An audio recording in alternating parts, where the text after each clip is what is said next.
¿Vos creés que la iglesia aquí en Bolivia, Santa Cruz, es bien religiosa o no le dirías religiosa? Porque está yendo a los puntos, ¿no? Así.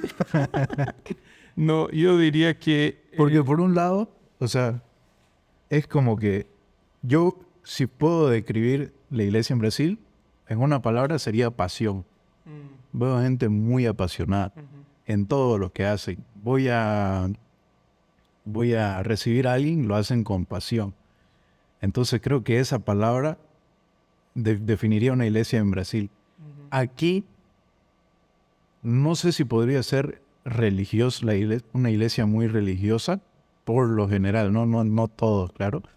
Por el punto de que, por ejemplo, alguien va a recibir a alguien y es como que lo hacen porque sí, y no tanto por amor. ¿Vos creés que la iglesia aquí es religiosa por lo general o no? Mira, yo voy a contestar la pregunta, creo que sí, pero una de las marcas, si yo puedo decir, la iglesia aquí en Bolivia que yo me he dado cuenta es justamente el servicio, el amor. O sea, la iglesia en Bolivia, las iglesias que yo he podido estar, tienen esa marca en la hospitalidad, ¿no? Tratan a las personas con mucho amor, con mucho cariño y hacen buenos refrigerios o buenos tiempos de comunión. Entonces esa es una característica que da la iglesia de Bolivia, ¿no? Pero por otro lado hay esa parte religiosa o esa parte tradicional en el sentido de que yo no quiero abrir mano de mis valores por miedo del nuevo, ¿me entiendes? Entonces yo prefiero aferrarme en lo que es seguro que dejarme llevar por lo nuevo, o como si el nuevo fuera peligroso, ¿no? Y es justamente, ¿qué es la religión, en mi opinión? La religión es la ley. ¿Y qué es Jesús? Jesús es la gracia, ¿no? Entonces, podemos pensar que si yo entiendo la verdadera gracia de Jesús, yo voy a obedecer la ley. Pero yo veo que quizás aquí tratamos de forzar la ley para entender la gracia. ¿Me entiendes? Entonces mucha gente no quiere vivir ni la ley ni la gracia porque no puede obedecer la gracia. No puede obedecer la ley. ¿Me entiendes? Ahora, si yo entiendo que yo no merezco nada y aún así Jesús se entregó por mí, por ejemplo, en la ley dice que el diezmo es 10%, Sí. ¿verdad?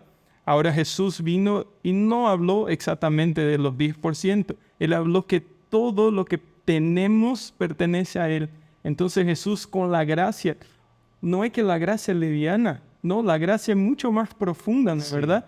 Pero yo entiendo que no, Jesús no merece mi 10%, Él merece toda mi vida. Y eso cambia todas las perspectivas. Entonces a veces tenemos miedo que la gracia nos dé apertura al pecado.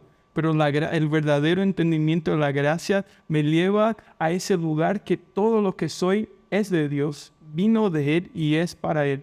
¿Me entiende? Pero hay ese temor. Entonces, cuando hay ese temor, no podemos vivir la verdadera gracia de Dios porque todavía estamos presos a la religión, a las tradiciones. Entonces decimos, si seguimos determinada tradición, vamos a garantizar que los jóvenes van a permanecer en santidad. Pero eso puede ser una mentira. ¿Por qué? Porque la religión me lleva a vivir una vida domingo en la iglesia y una otra vida de lunes a sábado en mi casa, en mi colegio. ¿Entiendes? Y justamente yo fui a una conferencia en Estados Unidos el fin del año pasado y habían muchos estudiosos sobre generaciones, ¿no? Estudiosos cristianos. Y uno de ellos estaba compartiendo una pesquisa que hizo con diversos adolescentes de la generación Z. ¿Y cuál es su visión de la iglesia? Le preguntaban, una de las preguntas, ¿no? Y obviamente habían cristianos y no cristianos. Y adolescentes de todo el mundo, no solo de Estados Unidos. ¿Y cómo ves la iglesia? Era la pregunta. Y la primera cosa, la conclusión del estudio fue que vieron la iglesia como un lugar sin autenticidad. Entonces, un lugar donde uno es de una manera los domingos, pero no practica lo mismo. Y la otra cosa es que la falta de autenticidad te lleva a la manipulación. Quizás la generación antigua era acostumbrada con la manipulación y esa es la religiosidad. O sea, tenés que obedecer, si no vas a ir al infierno. O tenés que estar santo porque cualquier momento puede venir Jesús y vas a quedar. Entonces era un evangelio de miedo.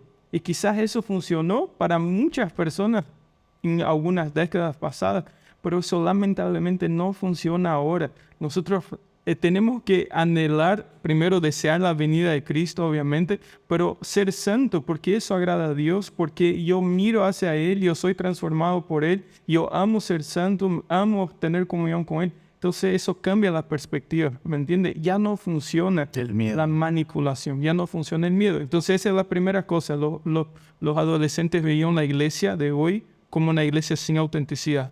La otra era que no era una iglesia relevante. Entonces decían que los sermones o las prédicas eran muy confusas y eran muy ultrapasadas. Y era justamente lo que estamos hablando, ¿no? No se cambia, el evangelio no se cambia, es el mismo. Pero algo interesante que estaba pensando, Jesús cuando Él hablaba con las personas, Él hablaba de la manera que ellos podían entender. Entonces Él llegó a Pedro y dice, te haré pescador de hombres, porque Pedro era un pescador. Entonces le habló a su realidad, ¿me entiendes? Le habló en su lenguaje. En su lenguaje. Si vamos a ver las cartas a las 7 iglesias, en Apocalipsis 3, habla de la Odisea, por ejemplo, ¿no? Entonces Jesús habla a la iglesia en la Odisea y habla así, Específicamente decía ella. yo te rechazo porque no soy caliente ni frío, sos tibio y por eso voy a vomitar. Pero si vamos a la realidad, la iglesia de la Odisea era una iglesia que no era cerca de río o ninguna parte así. Entonces el agua venía de otra ciudad por conductos. Y hasta llegar a la ciudad llegaba tibia el agua. Entonces Jesús, ¿a quién le gusta tomar agua tibia en calor? Aquí vivimos en Santa Cruz, ¿no es verdad? ¿A quién le gusta el agua tibia? Nadie. Entonces él habló con esa realidad. Para que ellos entiendan. Para que ellos entiendan. Entonces el evangelio es uno. El amor por Jesús no puede ser caliente o no puede ser tibio ni frío. Tienes que ser caliente. Pero Jesús hablaba en la realidad de ellos. Y el evangelio no se cambia cuando hablamos en la realidad de la generación Z, por ejemplo, ¿no? Entonces ese era el segundo. Terminando, solo son 3. El tercero hablaba que ellos no ven el amor genuino en la iglesia. Entonces la iglesia habla mucho sobre el amor de Dios, el amor del Padre, pero en la práctica ellos no se sienten amados por la iglesia. Más bien se sienten rechazados por la iglesia. Entonces mirá cómo la generación Z de todo el mundo, y no solo de Bolivia, ve la iglesia. Sin relevancia, sin autenticidad y sin amor de Dios genuino, ¿no? Un lugar donde nadie va a querer ir, ¿no? Un lugar donde nadie va a querer ir. Entonces yo voy a entregar mi vida, voy a entregar mis mejores años de mi vida a un lugar que no tiene sentido. Entonces así ellos ven, ¿no? Nosotros como pastores y jóvenes, ¿no? Tenemos que prestar atención a eso. No podemos simplemente pasar por alto, ¿no? Es verdad. He visto eso mucho que se usa la manipulación de una forma como para que las personas no se vayan también. Es como que sienten que se les está escapando de la mano Exactamente. y la agarran. Y hay una diferencia grande, ¿no?, entre la religión y Jesús. La religión es el hombre en busca de Dios. Jesús es Dios en busca del hombre. Es muy diferente. Es muy diferente, pero se va perdiendo eso cuando nosotros tenemos miedo de que las personas se vayan. Entonces comenzamos a usar ese montón de reglas para que las personas no se escapen, ¿no? Y es verdad, es muy triste. Son doctrinas a veces humanas. Sí. Sacamos de una interpretación nuestra de la Biblia y ponemos ahí como para realmente ya se escapó de nuestra fuerza, entonces tenemos que usar la manipulación, ¿no? Pero los jóvenes, creo que por eso es bueno, ya no están, como se dice, cayendo en eso, ¿no? Ya están más expertos. Es verdad, es verdad. Yo me he dado cuenta que, mira, eso me pasó una de las primeras semanas que yo estaba empezando aquí con la iglesia. Vino un pelado, él le salía mucho, ¿no? A tomar, a las fiestas y todo. Pero él me buscó un día y me dijo, hermano, yo quiero comenzar a juntarme con ustedes, quiero apegarme a Dios. Metámosle, hermano, juntémonos, cuando querrás salir o algo, me llamás, te venís acá, nos vamos a tomar un café, a charlar, lo que sea. Y de ahí él me dijo, ¿te puedo ayudar aquí con la silla? ¿Puedo llegar un poco antes? Un gusto. Vení antes, mejor. Y un día me hablaron de otra iglesia y me dijeron, No me hermano, imagino lo que viene. hermano, lo he visto a tal persona que está ahí con vos y estamos mal. Él sube fotos el domingo con vos y el sábado sube fotos en el boliche.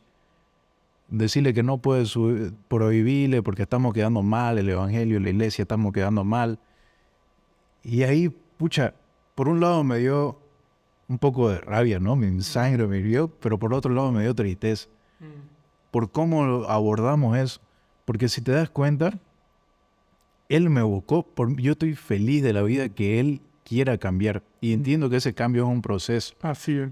Y si vos te pones a pensar, ese chico cuando él llega los sábados a su boliche con sus amigos, estoy seguro que nadie le dice, hermano, ¿qué haces aquí? El domingo estaba en la iglesia, no te queremos aquí, andar. Exactamente. Pero él llega el domingo y la iglesia le dice, hermano, ayer estaba en el boliche, ¿qué haces aquí? Andate. Entonces, muchas veces la iglesia le da la espalda y el mundo no le da la espalda. Entonces, ahí muchas veces pasa eso de que la persona no se siente amada, ¿no? Aquí no me están votando, Exactamente. pero aquí apenas llegué y ya me están dando la espalda. Y pasa mucho eso, me da mucha pena. El mejor lugar para que esa persona esté es en la iglesia. Y eso que a veces no entendemos, ¿no? En algún momento que esa persona escuche el evangelio, escuche sobre Jesús, escuche la verdadera identidad que Dios tiene para él, en algún momento el Espíritu Santo está obrando. Entonces tenemos que creer que más bien es el mejor lugar, es el lugar que esa persona debería estar. Entonces la iglesia debería ser un lugar para los imperfectos, ¿no? Sí. Pero tratamos de... Y es el problema de falta de autenticidad, porque mostramos una perfección que no somos, ¿no? Y no creamos ese ambiente vulnerable y seguro para que el pecado sea tratado. Porque es lo que pasa. Si yo como pastor me muestro la persona más perfecta del mundo, una persona que necesita de ayuda no va a tener la valentía de decir, mira, pastor, yo me equivoqué en eso, mira, porque no es ese ambiente. Él te considera una persona muy lejana. Y no es, eso no es verdad. Todos nosotros valemos altísimo, ¿no es verdad? Entonces, todos carecemos la gloria, la misericordia de Dios. Entonces, el mejor lugar para que esa persona esté es ahí, dentro de la iglesia. Y el problema, mira, ahorita me acordé, el problema de ahí, en esos momentos, con esta situación que te acabo de comentar, es que muchas veces tradicionalmente tenemos ese miedo de perder el enfoque del evangelio, pero sí se va perdiendo el enfoque, porque esas personas se están fijando más en otras personas que en Jesús. Porque cuando me mandaron ese mensaje me dijeron, la iglesia está quedando mal y los nuevos convertidos cuando ven eso piensan que pueden hacer lo mismo. Y ahí cuál está el pequeño error, pequeño gran error, que ya le están enseñando a mirar a las otras personas. Cuando el enfoque debería ser en que todos miremos a Jesús. Porque si no, el día que yo falle mañana, todos se van a ir. Eso es verdad, exactamente. Entonces es fuerte, ¿no? Es fuerte eso. Es fuerte combatir eso. Ahora, por el otro lado, ¿no? Para que sea un termómetro para nosotros, pastores, líderes que estamos en la iglesia, ¿no? Si esa persona asiste a la iglesia, decidió, ¿no? Hemos logrado crear ese ambiente seguro para esa persona. Y él está ahí algunos meses, años, 2 años, y sigue lo mismo. Entonces es una alerta para nosotros, ¿no? Algo estamos haciendo mal. Sí. Algo no estamos predicando o algo está faltando porque no está causando transformación esa persona. Entonces realmente es un termómetro eso, ¿no? Sí. Las personas que llegan llenas de bagaje, pero tienen que ser transformadas en el trayecto de ese proceso, ¿no? Buenísimo.